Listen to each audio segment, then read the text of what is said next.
అందరూ ఎలా ఉన్నారండి? బాగున్నారా? నేనైతే చాలా బాగున్నానండి. ఈరోజు అయితే మీకు కాకరకాయలతో చిన్న చిన్న కాకరకాయలండి. ఈ కాకరకాయలతో గుత్తి కాకరకాయ మసాలా కర్రీ అయితే చేసి చూపిస్తానండి మీకు. ఈరోజు కావలసిన ఐటమ్స్ అండి కాకరకాయలండి. 1/2 కిలో మీద తక్కువ ఉంటాయండి, 1/4 కిలో మీద ఎక్కువ ఉంటాయి. మసాలాకి కావలసిన ఐటమ్స్ అండి పల్లీలు, జీడిపప్పు, నువ్వుపప్పు, ఎండు కొబ్బరి, ఎండుమిర్చి, వెల్లుల్లిపాయ, జీలకర్ర 1 టీ స్పూన్ అండి, ధనియాలు 1 టీ స్పూన్ అండి.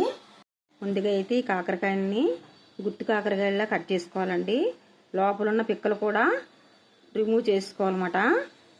నువ్వుల్ని, పల్లీల్ని, జీడిపప్పుని, ఎండు కొబ్బరిని, ధనియాల్ని, జీలకర్రని, ఎండుమిర్చిని మొత్తం ఒక తప్పేల్లో వేసుకుని మొత్తం వేపుకోవాలండి. చూపిస్తాను ఇప్పుడు. ఇలా గుత్తి కాకరకాయలాగా కట్ చేసుకున్నానండి. లోపల పిక్కలు మొత్తం తీసానండి నేను ఇలాగా. మీరు కూడా అలాగే తీసుకుంటే చేదన్నది అస్సలు ఉండదండి. మొత్తం అన్ని కాకరకాయలు తీసాను. మీకు లాస్ట్ అండ్ ఫైనల్లో ఈ కాకరకాయ మీకు చూపిస్తున్నాను అనమాట, ఎలా తీయాలి ఏంటన్నది. ఇదిగోండి ఇలా తీసుకోవాలి, మొత్తం పిక్కలు లేకుండా మొత్తం జాగ్రత్తగా తీసేసుకోండి. పొయ్యి మీద అయితే ఫాన్ పెట్టుకున్నానండి, హీట్ ఎక్కుతుంది. ఇందాక చూపించాను కదండి మసాలా కోసం చూపించిన ఐటమ్స్ అన్ని ఒక్కొక్కటి వేయించేసుకుందాం. ఇందులో అయితే పల్లీలు వేసుకుందామండి.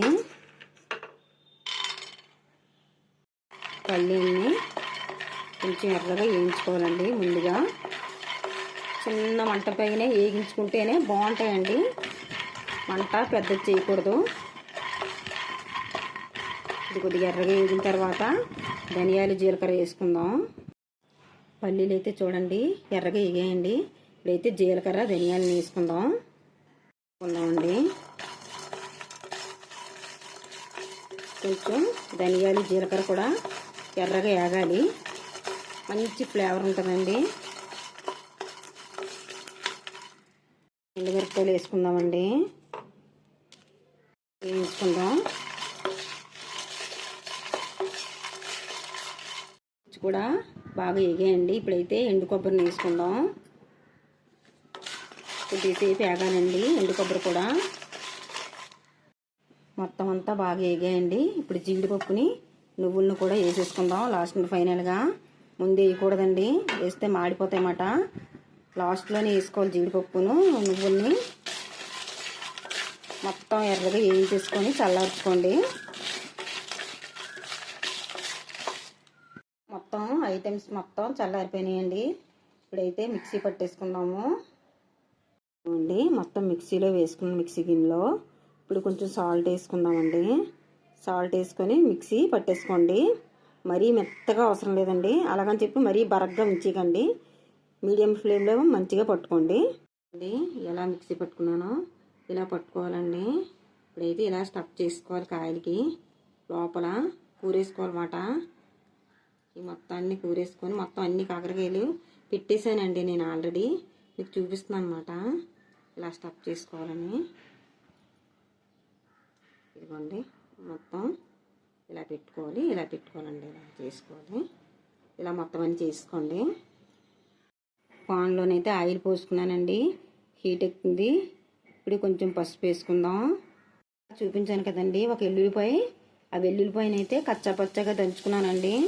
మరి మెత్త పేస్ట్ లాగా పట్టేయకూడదు, అలా దంచుకోవాలి. కొంచెం ఎర్రగా వేయించుకోవాలి. వేసుకోండి. వెల్లుల్లిపాయ మొత్తం బాగా వేగాలండి, ఎర్రగా వేయించుకోండి. మొత్తం వెల్లుల్లిపాయ అయితే బాగా వేగిపోయిందండి. ఇప్పుడైతే ఒక్కొక్క కాకరకాయని వేసేసుకుందాము. మంటని స్లోగా చిన్న మంట మీద మొత్తం కాకరకాయలు బాగా మగ్గాలండి, వేగాలన్నమాట ఆయిల్లో. ఆయిల్ కొంచెం ఎక్కువే పడుతుందండి, కొంచెం చాలకపోయినా మళ్ళీ వేసుకోవచ్చు, నో ప్రాబ్లం. మొత్తం వేసుకుందాం కాకరకాయలని. మొత్తం కాకరకాయలని అయితే వేసుకున్నానండి. ఇప్పుడు మంటని చిన్నగా పెట్టుకొని మంచిగా మెత్తగా మగ్గించుకోవాలి, ఎర్రగా వేయించుకోవాలన్నమాట కాకరకాయలని. చూడండి కాకరకాయ మొత్తం బాగా మగ్గిపోయింది. ఇలా మగ్గించుకోవాలన్నమాట. వీడియోలు ఎంతో ఎక్కువ అయిపోద్దని చెప్పేసి నేను మధ్య మధ్యలో చూపించలేదండి. మొత్తం మగ్గించుకున్న తర్వాత చూపిస్తున్నాను అనమాట మీకు. ఇలా మగ్గించుకోవాలండి, బాగా మగ్గిపోయిందన్నమాట కాకరకాయ. మసాలా కూడా బాగా కుక్ అయిపోయిందండి, బాగా ఏగిపోయింది అన్నమాట. అస్సలు చేదు ఉండదండి ఇలా చేస్తే, ఈ స్టైల్లో చేస్తే. టేస్ట్ అయితే సూపర్ అండి, అద్భుతంగా ఉంటుందండి. ఫైనల్గా అయితే కొంచెం కరివేపాకు వేసుకుందామండి. కాసేపు మగ్గ పెట్టుకుంటే సరిపోతుందన్నమాట. కలుపుకోండి ఒకసారి. ఈ చిన్న చిన్న కాకరకాయలతోనే ఈ సెట్ అవుతుందండి, పెద్ద పెద్ద కాకరకాయలతో సెట్ అవుతుందన్నమాట ఈ కర్రీ. ఈ చిన్న చిన్న కాకరకాయలు దొరికినప్పుడు మాత్రమే చేసుకోవాలి. ఎంతో టేస్టీగా ఉండే కాకరకాయ మసాలా, గుత్తి కాకరకాయ మసాలా కర్రీ అయితే రెడీ అయిపోయిందండి. చాలా టేస్టీగా, చాలా కమ్మగా ఉంటుందండి. నేను చెప్పినట్టు, నేను చేసినట్టు ఎలా చేస్తున్నానో అలా చెయ్యండి. టేస్ట్ అయితే సూపర్గా ఉంటుందండి. నా ఛానల్ అయితే కొత్త ఛానల్ అండి.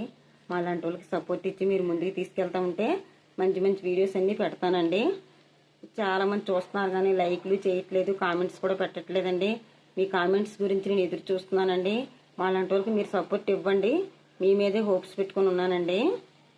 నా కొత్త ఛానల్ను లైక్ చేయండి, షేర్ చేయండి, సబ్స్క్రైబ్ చేయండి please. Thank you so much అండి.